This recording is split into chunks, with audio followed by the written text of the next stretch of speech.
Welcome back to redheart.com as well as the Crochet Crowd. I'm your host Mikey, and in today's tutorial we're going to work on this beautiful button-up neck warmer. Now don't be confused by this pattern. You can use this pattern to do a full length scarf. Also, because the way the pattern is written, you can also use this same design in order to do a full-size afghan. So let's get started today, and I'm going to decipher some of the pattern because the pattern appears complicated when you get started, but that's the whole beauty about it. It's not complicated, but it makes you look like a crochet superhero at the end. So let's decipher the pattern right now.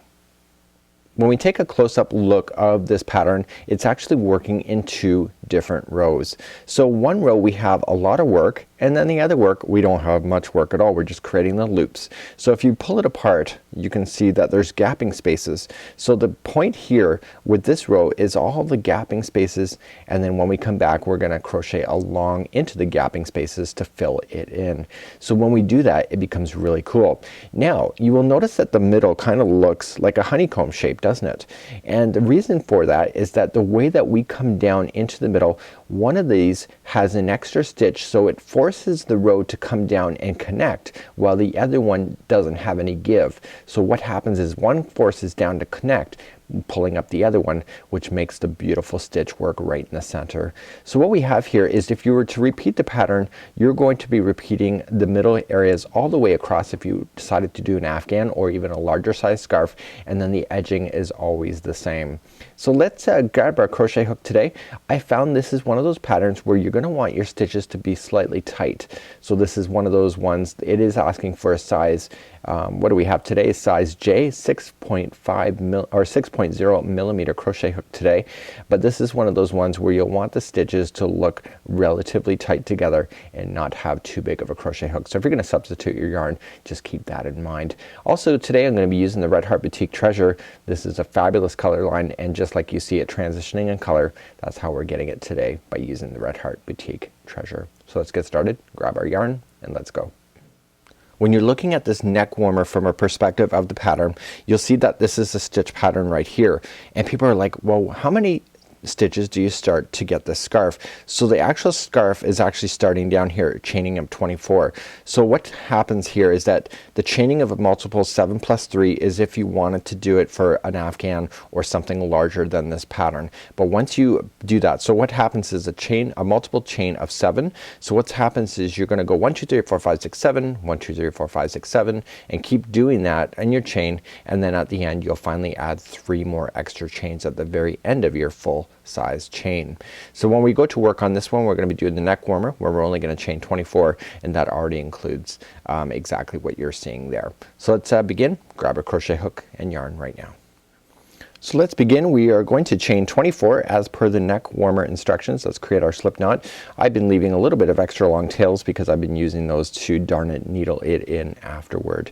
So let's begin. We are just going to robo back. We're just going to yarn over, you could say, and we want a total of 24. Remember that this first one never counts as one. So 1 2 3 and 4 and 5, and continue to do that all the way to 24 for this particular pattern.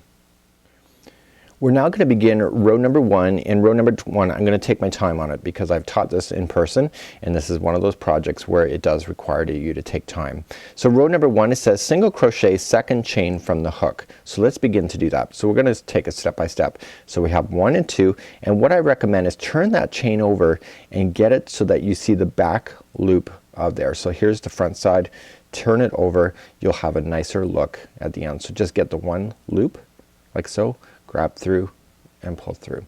So that, okay, so now it says, now that we've done our single crochet, we are going to chain 2. So 1 and 2. So let's continue, skip the next 2 chains. So 1 and 2, we're gonna skip there on the bottom, and we are looking at it here. Skip the next 2 chains and then single crochet into the next. So I'm gonna skip 1 2 and single crochet into the next. Right, so we're creating the base for this, just like so. Okay, and so now it says chain now has an asterisk, chain 3 and skip the next chain. So chain 3, 1 2 3, and remember how I said in the intro there's always going to be an extra stitch in one of the rows to pull up? This is it right here. So we're just going to skip 1 chain on the bottom here and go to the next. Right here. And now it says to chain 4. So 1, 2, 3 and 4, and we're gonna skip 4 down here. So 1, 2, 3, 4, go to the 5th right here. And I'm starting to have this pattern come back into my brain, so it's actually starting to make sense to me. Single, and then what we have is skip the 4 chain and single crochet into the next and repeat from the asterisk going across. So this is directly into the center of this particular scarf. So we're going to chain 3, 1, 2 and 3, and we are only going to skip 1 again and go to the second one over. And essentially I'm starting to pick up on this because I've already done this several times, is that what happens here is that here's the 4, here's the 3 right into the center, and now we're just gonna repeat exactly what you've done over here going back toward this side but going that way. So now we are going to chain 4, 1, 2, 3 and 4, and we skip 4 here on the bottom. So 1, 2, 3, 4, go to the 5th just like you see. Okay, so that makes sense. So there's your 3, here's your 2 4s.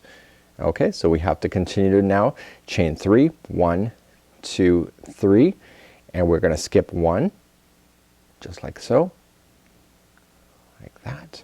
And now we are going to chain 2, 1 and 2, and we are going to single crochet into the final chain.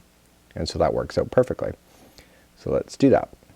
So that would be your first row right here. I know I simplified it, but this is what it will look like. And if you can understand this pattern, this is exactly what we're gonna be doing all the way. But next time we go across this is gonna be a lot easier to identify, and I'll show you the tips in order to make that happen. So let's turn our work. This is row number 2, and row number 2 is part of the repeat pattern on it. I have a hair on my thing, it's bothering me. So what we have here is that we're always gonna start off the same way. So row number 2 is always the same way, and here we go. So we're gonna chain up 3. So this counts as a double crochet. So 1, 2 and 3. And so this row, what we're doing is that we're filling in the solids on these chains that are going across. So we're gonna put 2 double crochets into the first chain 2 space. Right there. And here is my tip for you. Every time we do something like a double crochet or any kind of stitching attaching to this line here, there's always a chain 2 in between all of it. So for example, we have our 2 double crochet, we're going to chain 2, 1 and 2. We simply come down to the next chain space here and single crochet. And then we're going to chain 2 again. So 1 and 2. Do you see how this chain forced that to pull up? That's what I was talking about, that this chaining of 3 makes that happen. So now we have our chaining of 2 that we just did, and now this is our gapping of 4 chains. So we're gonna fill this in with 4 double crochets into this space. So let's try that again.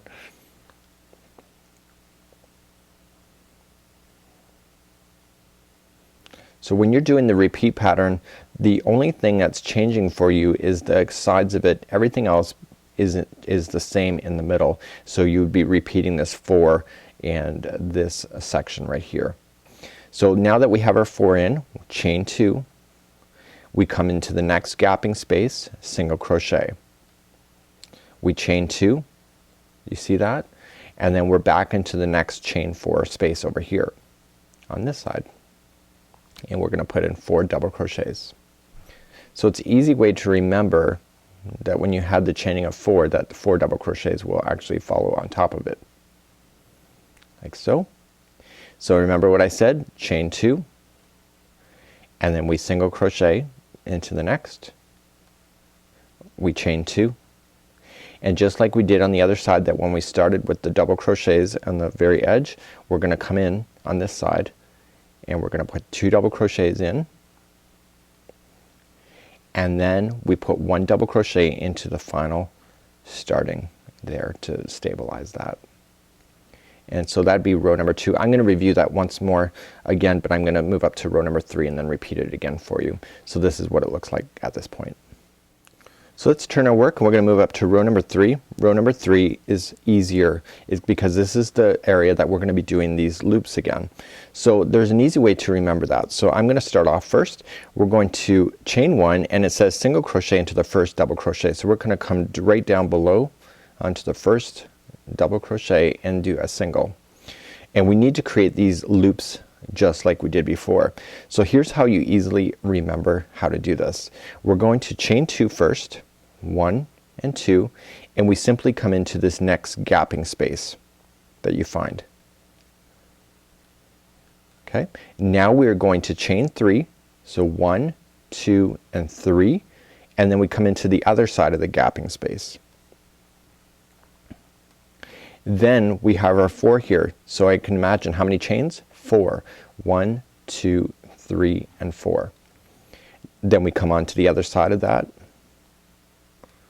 and then we're in the middle. So the middle here is 1, 2 and 3, and we come on to the other side of the middle, and then look, we have the 4 there, so this is chaining of 4. 1, 2, 3 and 4. We come on to the other side of that, and then 1, 2 and 3. We come on to the other side of that, and then we're coming to the very edge. So it's 1 and 2, and then we single crochet into the very beginning. So an easy way to remember that, when you started we had chaining of 2, we went to 3, we went to 4, we were in the center, we went back to 3, 4, 3 and 2.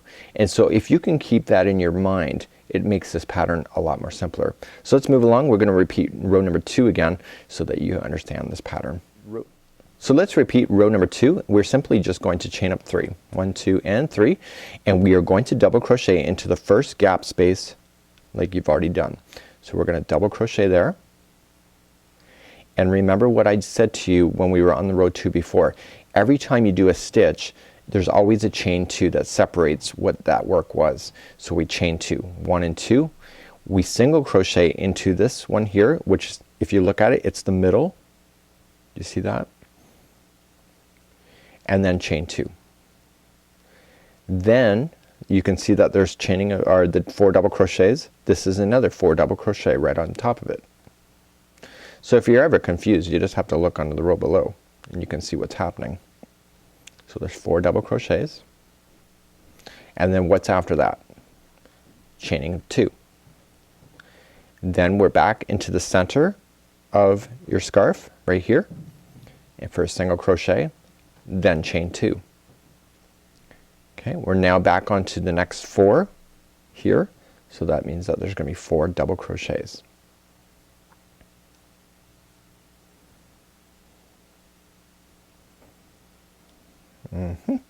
Very good. And now that I've done that, chain 2. Okay, we come into the next gapping area for single crochet, chain 2, and then we're back onto the very edge. So there's gonna be 2 double crochet into there to the gapping space, and then 1 right onto the edge to stabilize that.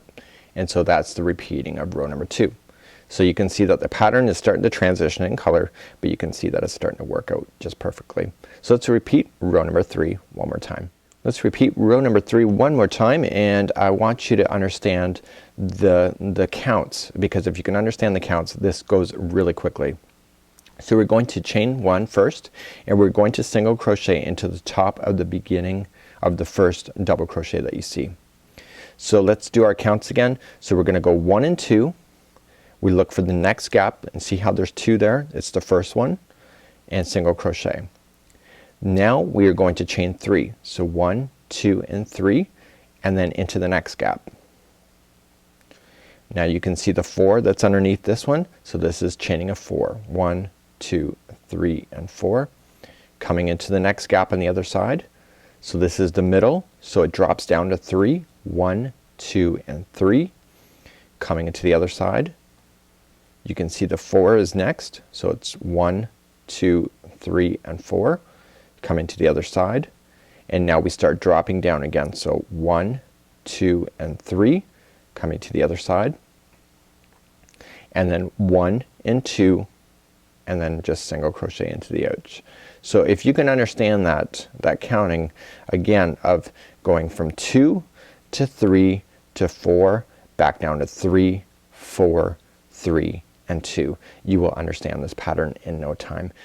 So this button-up cowl is only 29 inches long. You can make it longer if you wish. You can make this into an Afghan size. This goes really quickly and it looks absolutely amazing when you're done.